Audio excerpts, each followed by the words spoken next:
हाँ जी, कैसे हैं आप सभी? आप सभी को जय श्री राम, राधे राधे। आज का हमारा टॉपिक रहेगा मीन्स बातचीत का कि कैसे हम शेड्यूल बनाएँ। क्योंकि सबको पता है कि एग्ज़ाम्स अब ऑलमोस्ट पोस्टपोन्ड है मीन्स अभी नेक्स्ट फ्यू मंथ्स के लिए। तो हो सकता है ये एग्ज़ाम नेक्स्ट ईयर ही जाए, हो सकता है क्या संभावना तो ज़्यादातर यही बन रही है। तो अब बात आ रही है कि क्योंकि एक बहुत बड़ा ये गैप आ गया है, गैप इन द सेंस कि जब से हमें पता चला है कि अब एग्ज़ाम्स नहीं होने हैं, तो हम माइंड से एकदम फ्री हो गए हैं और अब हमें समझ नहीं आ रहा कि हम शेड्यूल कैसे बनाएँ।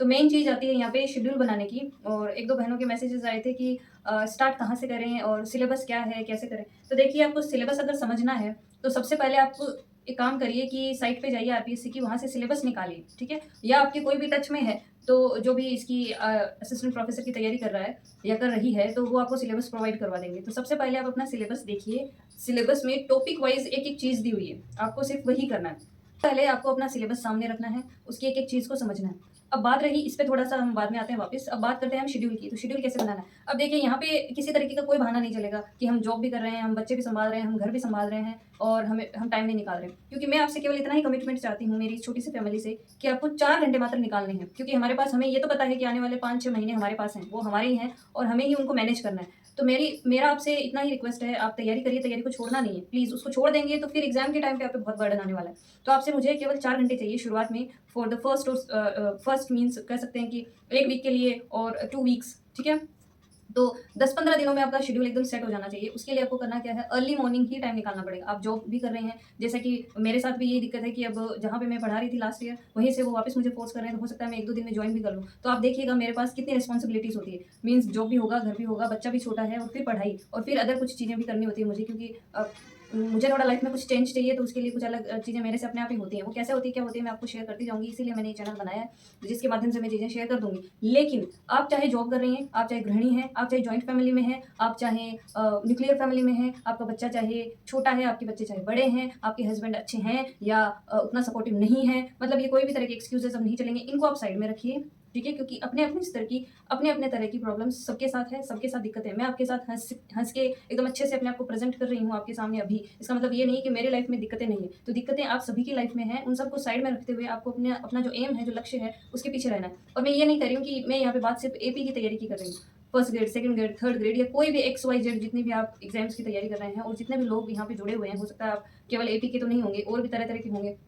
तो मैं सबसे यही चाहती हूँ कि शुरुआत में आप 4 घंटे का एक शेड्यूल बनाइए और वो 4 घंटे हो सके जहाँ तक आप सुबह-सुबह अर्ली मॉर्निंग 4 बजे उठिए, 4 से 8 तक वो समय आपका पूरा प्योरली आपकी स्टडी को होना चाहिए। वहाँ पे आपके माइंड में कुछ भी किसी तरीके का डिस्ट्रैक्शन नहीं होना चाहिए, किसी भी तरह के अदर थॉट्स नहीं होने चाहिए, किसी भी तरह की चिंता, अवसाद, वरी ये सारी चीज़ें नहीं होनी चाहिए क्योंकि आपका ये जो एक शेड्यूल है ना, ये आपकी बहुत सी टेंशन्स को खत्म भी करने वाला है। तो जब आप कंसंट्रेटेड होके आप पढ़ेंगे, तो आपका जो माइंड है वो थोड़ा डाइवर्ट होगा और पढ़ाई खत्म करने के बाद आपका पूरा दिन बहुत अच्छा जाता है। क्यों? क्योंकि हम मेंटली सैटिस्फाइड होते हैं कि हम हमारे लक्ष्य को अचीव करने के लिए, एम को अचीव करने के लिए आज हमने इतना-इतना स्तर पार कर लिया है। ठीक है? तो शेड्यूल बनाने के लिए मैं सबसे ये कहूँगी अर्ली मॉर्निंग का शेड्यूल बनाइए, चाहे आप जॉब कर रहे हैं या ना कर रहे हैं, घर पे रह रहे हैं, कैसे भी।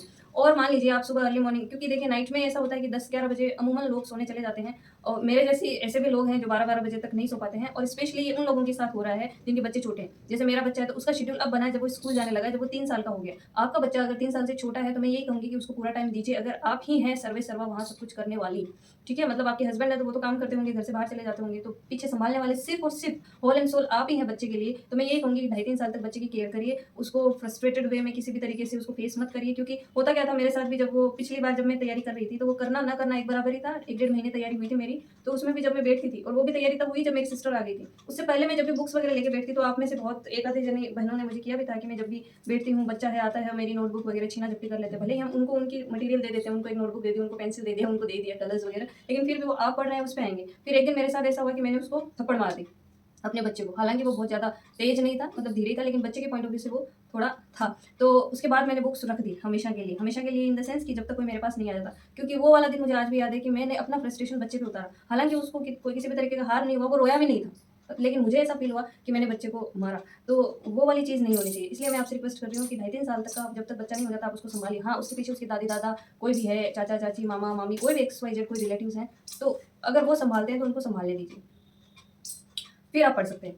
दूसरी बात कि कोशिश करिए अर्ली मॉर्निंग उठें आप, ठीक है? तो ये जो ढाई 3 साल तक के बच्चों की जो मदर्स हैं, उनके अलावा जितनी भी हैं, मैं उन सबको कवर कर रही हूँ इसमें कि आप अर्ली मॉर्निंग अपना शेड्यूल बनाइए। 4 बजे उठिए, 3 बजे उठ जाइए। अगर आप जल्दी सो जाती है तो 3 बजे या फिर हाईएस्ट 4 बजे उठ जाइए या फिर भी नहीं उठा जाए तो 5 बजे उठ जाइए। 5 बजे से आप 7 बजे तक, 8 बजे तक जितना भी होता है आपका करिए। उसके बाद 2 घंटे या 2.5-3 घंटे जितना भी आपका काम वाम होता है वो करिए। जॉब जाती हैं तो आप 10 बजे से पहले मेरे हिसाब से कोई जॉब नहीं होगा, या हो सकता है स्कूल वगैरह जाते हैं जो, तो आपको मीन्स ओवरऑल आपको मैनेज करना है कि सुबह 4 घंटे होलसेल 4 घंटे पूरे नहीं निकाल पाते तो आप शुरू के 2 घंटे निकाल लीजिए। फिर आपको दिन में भी टाइम मिलेगा, या जॉब पे आप होते हो तो आपकी 6 घंटे की अगर जॉब है तो 6 घंटे कोई नहीं काम करता, मुझे पता है ये तो, क्योंकि मैंने खुद ने भी जॉब किया है। तो वहाँ पे आपको 1 आधा घंटा मिलेगा, तो उस 1 आधे घंटे का यूज़ आप वहाँ कर सकते हैं। फिर आप घर आके सोइए मत, रेस्ट मत करिए, थोड़ा बहुत चाय पानी जो भी आपको स्नैक्स वगैरह लेना है वो लीजिए, थोड़ा रिलैक्स हो जाइए, उसके बाद 1 आधा घंटा निकाल सकते हो तो निकालिए। मीन्स 4 घंटे आपको कैसे भी कंप्लीट करते हैं। अब 4 घंटे का मैं क्यों कर रही हूँ कि 2 घंटे आपको अपने सब्जेक्ट को देने हैं और 2 घंटे आपको अपने जीके को देने हैं। ना तो जीके को छोड़िए, ना ही सब्जेक्ट को छोड़िए।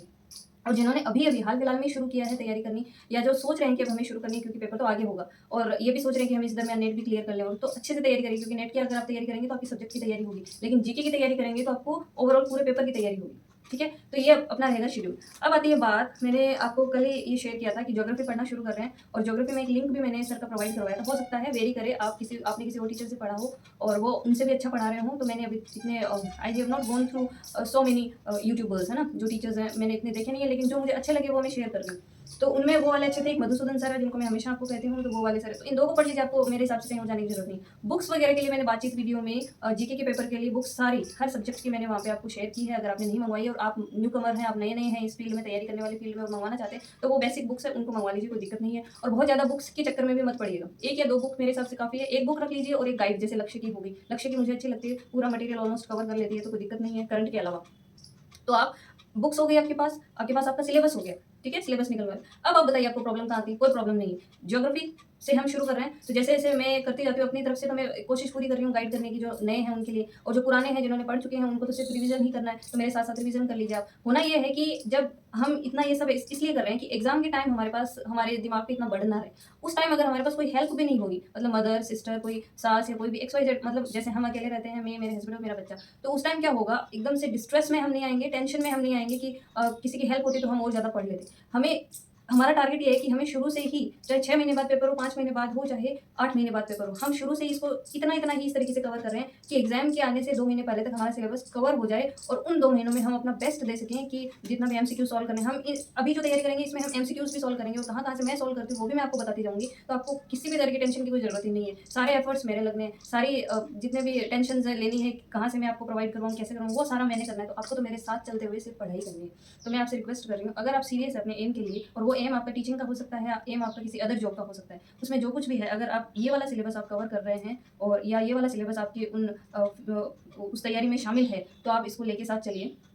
मेरे हिसाब से डेफिनेटली एग्ज़ाम जब भी होगा कि अनाउंस होगा, उसकी डेट अनाउंस होगी, वहाँ तक हम बहुत कुछ कवर कर चुके होंगे। तो इस एम के साथ मैंने ये एक छोटी-सी मुहिम शुरू की थी। अब जैसे कल वाला जो भौतिक विभाजन है, मैं बहुत ज़्यादा तो नहीं पढ़ पाई थी। आप मुझे 2-3 दिन का समय दीजिए, क्योंकि एक तो ये छुट्टियाँ आ गई इन लोगों की, और दूसरा क्योंकि अभी घर एकदम गंदा और बहुत ही उस तरीके से हो रखा था कि मुझे जहाँ तक उसको एकदम साफ क्लीन पूरा कर ना लूँ, तब तक मैं कंसंट्रेशन के साथ पढ़ाई नहीं कर पाती। ये दिक्कत है मेरे साथ, तो मैं थोड़ा-थोड़ा ले रही हूँ, और इनकी छुट्टियों की वजह से मैं वो 4-5 घंटे वाला टारगेट अभी 2 दिन से पूरा नहीं कर पा रही थी। लेकिन अब आज ये लोग गए हैं, और स्पेशली यूवी की वजह से मुझे दिक्कत आती है कि वो घर पे रहता है, तो फिर अगर मुझे पढ़ना है तो मुझे फिर उसको टीवी दिखाना पड़ेगा, और अगर वो टीवी देखता है तो भी मेरा ही लॉस है, क्योंकि पूरे दिन टीवी मतलब समझ नहीं आता मुझे, तो फिर अगर उसको टीवी नहीं दिखाना है तो फिर मुझे उसके साथ एंगेज रहना पड़ेगा, तो मुझे अपनी स्टडी का कहीं ना कहीं सेक्रीफाइस करना पड़ता है। ठीक है, तो आज का जो कल वाला हमारा असाइनमेंट था, उसमें मैंने आपको बोला था, मैंने जो वीडियो लिंक आपको परसों वाले व्लॉग में शेयर किया था, उन टीचर्स से, इसलिए उन्हीं टीचर्स को मैं इसलिए आपको सजेस्ट कर रही हूँ, क्योंकि एक तो उन्होंने बहुत अच्छा पढ़ाया है, दूसरा आप जितने भी लोग मुझसे जुड़े हुए हैं, जो भी तैयारी सीरियसली इनमें से करना चाह रहे हैं, उन सबको के लिए वो सुविधाजनक रहेंगे, क्योंकि एक से ही पढ़ेंगे ना तो चीज़ें अच्छे से कवर होती जाएंगी, समझने में दिक्कत नहीं आएगी, पढ़ने में भी दिक्कत नहीं आएगी। जैसे टीचर्स हैं, कई कहीं से किसी तरीके से मटेरियल तो सारा एक ही है, लेकिन वो एड उसको अलग अलग जगह पे कर देते हैं, तो फिर मैं आपके साथ शेयर करूँगी चीज़ें तो आपको समझ नहीं आएगी, वो तालमेल नहीं बैठेगा, इसलिए मैंने उनको ही आपके साथ शेयर कर दिया। तो उनका जो भौतिक विभाजन था, हमने पहले उन्होंने संभाग वगैरह, जिले वगैरह बताए हैं, बहुत अच्छे से इन डिटेल बताएं, लेकिन उस पर हम एक बार तो एक वीडियो में मैंने थोड़ा डिस्कशन उसके बारे में किया था, लेकिन उस पर हम इन डिटेल और पढ़ेंगे जब राजस्थान की हमें बाउंड्री वगैरह पढ़नी होगी ना, तब। अभी हम पढ़ रहे हैं भौतिक विभाजन, क्योंकि उन्होंने उसी तरीके से पढ़ाया। तो सबसे पहला जो 2 तरीके के विभाजन हमें देखने को मिलते हैं। पहला जो है वो है वीसी मिश्रा का, वो सबको पता है, 1968 में हुआ था, और उनकी बुक थी राजस्थान का भूगोल, ठीक है। और दूसरा जो वर्गीकरण उन्होंने किया है वो है उच्चावच के आधार पे, जो मैंने बता दिया, जो रिलीफ है, मीन्स जो धरातल का ऊंचा नीचा जो भाग, उसके हिसाब से, जैसे कहीं पहाड़ है, कहीं मैदान है ना, कहीं पठार है, तो वो वाला वर्गीकरण किसने किया है, वो किया हरिवंश सक्सेना और प्रोफेसर तिवाड़ी ने, और ये किया इन्होंने 1994 में। तो पहला जो विभाजन किया है वो वीसी मिश्रा ने किया 68 में, और दूसरा वाला जो वर्गीकरण किया है वो उच्चावच के आधार पे, आधार पूछते हैं क्या आधार है उनका, तो हमेशा याद रखना उच्चावच के आधार पे, मतलब जमीन का ऊपर नीचे होना, ठीक है। और प्रस्तुतकर्ता कौन है उसकी, हरिवंश सक्सेना और प्रोफेसर तिवारी, ये दो जने हैं। और ये इन्होंने कब किया, 1994 में, उन्होंने 68 में किया था, इन्होंने 94 में किया है। फिर उनकी जो फर्स्ट वाले की जो बुक है मिश्रा की, राजस्थान का भूगोल, लेकिन इनका है राजस्थान का प्रादेशिक भूगोल, बस प्रादेशिक एक वर्ड है वो अलग से उसमें एड किया गया। अब उन्होंने जो विभाजन किया मिश्रा जी ने वो 7 रीजन्स हैं, जो 7 रीजन्स वो उन्होंने उसमें बताए हुए हैं, वो आप देख लीजिएगा। और इन्होंने जो आधुनिक जिसको मॉडर्न जो डिवाइडेशन है वो है 4 रीजन्स का, 4 प्रदेश है उसमें, और वो 4 प्रदेश कौन से वो भी उन्होंने उसमें मैप के थ्रू दिखाया है। तो मुझे बहुत अच्छे लगे कि आपको जो शुरुआती बच्चे भी है ना, जो जिन्होंने अभी तैयारी शुरू की, उनके लिए भी बहुत इफेक्टिव होगा। उसके बाद में उन्होंने मैदान, पठार, पहाड़ी, पहाड़ और फिर पर्वत, ये 5 तरह की कैटेगरी बताई थी। उच्चावच हो गया ना, उच्चावच के आधार पर मतलब ऊंची नीची भूमि है, तो मैदान 0 से लेकर 300 मीटर तक समुद्र तल से ऊंचाई है, ये उन्होंने समुद्र तल से बताई है, याद रखिएगा। 300 मीटर तक की है तो वो तो हो गया मैदान, फिर 300 से 600 मीटर तक का हो गया पठार, फिर 600 से 1800 मीटर तक हो गया पहाड़ी, फिर 1800 से 2700 तक हो गया पहाड़, और फिर पर्वत हो जाता है 2700 से अब। ओके, फिर उन्होंने पश्चिमी मरुस्थलीय जो प्रदेश है, जो आधुनिक जो वर्गीकरण है उसमें 4 डिवाइडेशन थे उनके। तो पहला जो है वो है पश्चिमी मरुस्थलीय प्रदेश, उसमें उन्होंने 2 बताए हैं, एक तो शुष्क एकदम ही बहुत ज्यादा एरिड है, जो बहुत ज्यादा शुष्क है, और दूसरा हो गया अर्ध शुष्क, ठीक है, जो अरावली के इधर वाला हिस्सा है, अरावली के पश्चिम वाला, जस्ट किनारे किनारे वाला हिस्सा है वो आ गया, ठीक है। तो इन दो को जो पश्चिमी जो मरुस्थलीय प्रदेश है इसको भी 2 भागों में डिवाइड किया है, और 2 भागों में डिवाइड कौन कर रहा है, जो 21 सेंटीमीटर जो उनकी वर्षा रेखा है, सॉरी 25 सेंटीमीटर जो उनकी वर्षा रेखा है उसमें, कि भाई वर्षा के आधार पे डिवाइडेशन हुआ कि यहाँ पे इतनी वर्षा होती है, यहाँ पे बिल्कुल भी नहीं होता, क्योंकि जैसे मैं कई एरिया जहाँ पे बिल्कुल भी होता ही नहीं, एकदम ही सूखा रहता है, तो वो उधर वाला शुष्क हो गया, और इधर अरावली और शुष्क के बीच वाला अर्ध शुष्क हो गया। अब शुष्क मरुस्थलीय जो प्रदेश है उसको भी उन्होंने 2 में बांटा है, बालू का स्तूप युक्त और बालू का स्तूप मुक्त प्रदेश। उसको इन डिटेल वो आगे पढ़ाएंगे, वो अपन नेक्स्ट वीडियो में शेयर करेंगे, ठीक है। फिर दूसरा आता है अर्धशुष्क, अर्धशुष्क को ऊपर से शुरू करते तो घग्गर वाला, जो घग्गर नदी वाला मैदान वो आ गया, फिर शेखावाटी अपना सिकरचूरू झुंझुनू आ गया, नागौरी आ जाता है, फिर उच्च भूमि है ना, नागौर उच्च भूमि या नागौरी उच्च भूमि भी बोलते हैं उसको, फिर नीचे वाला आ जाता है लूनी बेसिन।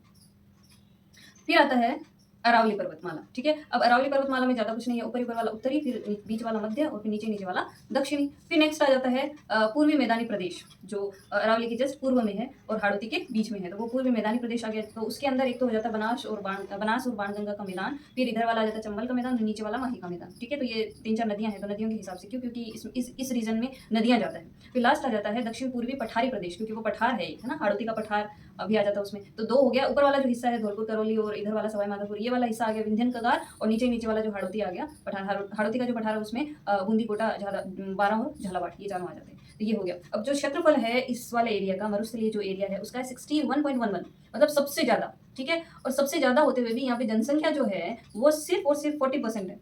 हालांकि ये जनसंख्या इस रीजन के हिसाब से चारों रीजन में देखें तो सर्वाधिक है, क्योंकि पूर्वी जो मैदानी प्रदेश है उसमें 39 है, 39% है, तो जनसंख्या के हिसाब से तो 40% सर्वाधिक है। लेकिन क्षेत्रफल की दृष्टि से, क्योंकि क्षेत्रफल है 61.11%, तो उस कंपैरिजन में जनसंख्या बहुत कम है। इसका मतलब ये है कि यहाँ पे जनसंख्या का घनत्व जो है, डेंसिटी जो है लोगों की, वो बहुत कम है, क्योंकि एरिया बहुत ज्यादा है और रहने वाले लोग कम है, तो डेंसिटी, घनत्व आप समझते होंगे ना, वो डेंसिटी कम है, ठीक है। तो ये था हमारा जो चीज़ें कल मैंने पढ़ी, और जो चीज़ें मैंने आपको बोला था कि आपको पढ़नी है, आपने रिवाइज कर ली होंगी, नहीं की है तो फिर से कर लीजिए। और इसके बाद हम आगे वो 1-1.5 घंटे में क्या पढ़ा पाते, क्योंकि वो 6-6.5 घंटे की क्लास है, तो ऐसा तो है नहीं हम 1 दिन में 2 दिन में उसको कवर कर लेंगे, है ना। और मुझे अभी 2-3 दिन दीजिए, मुझे थोड़ा सा शेड्यूल मेरा बैठ जाए, क्योंकि अभी 2 दिन के बीच में छुट्टियाँ आ गई इन लोगों की, कल फिर छुट्टी आ जाएगी, तो बहुत दिक्कतें हैं। अनमैरिड लोगों के लिए कोई दिक्कत नहीं है, पर मैरिड लोगों के लिए थोड़ी दिक्कत रह जाती है।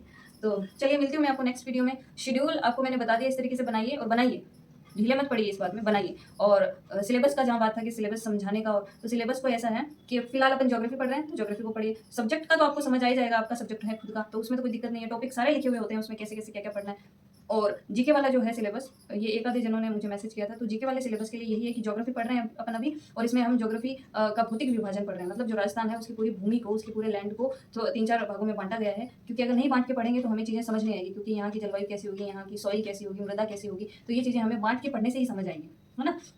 जैसे भारत है तो भारत की जो जलवायु है वो इस तरीके की होती है, अफ्रीका है तो वहाँ के लोग एकदम काले होते हैं, तो आपको समझ आता है वहाँ बहुत गर्मी पड़ती होगी। अंग्रेज है वो एकदम गोरे होते हैं, तो आपको ये तो पता है ना कि वो वहाँ का जलवायु है वो एकदम ठंडी है। तो क्यों है ऐसा, क्योंकि हमने डिवाइड कर रखी है चीज़ों को, ताकि हमारे लिए समझने में आसान हो। इसीलिए राजस्थान को भी इन कुछ भागों में बांटा गया है, ताकि हमारे लिए समझने में आसान रहे कि यहाँ की चीज़ें ऐसी है, यहाँ जलवायु ऐसी है, यहाँ वर्षा कम होती है, यहाँ बारिश काफ़ी कम है, यहाँ ज़्यादा है। तो इस तरीके से अगर पढ़ते हैं ना तो चीज़ें आसान रहती है, इसलिए ही ये डिवाइडेशन किया गया है, ठीक है। तो जैसे जैसे हम पढ़ेंगे आपको सिलेबस भी समझ आता रहेगा। तो ओवरऑल मैंने इस वीडियो में सारी चीज़ें कवर कर दी है, और यूवी भी कभी भी आता ही होगा। तो मेरे हिसाब से आज के लिए बहुत इतना, मिलती हूँ मैं आपको नेक्स्ट वीडियो में कुछ और नई बातों के साथ, और आपके प्यार और सहयोग के लिए बहुत बहुत धन्यवाद।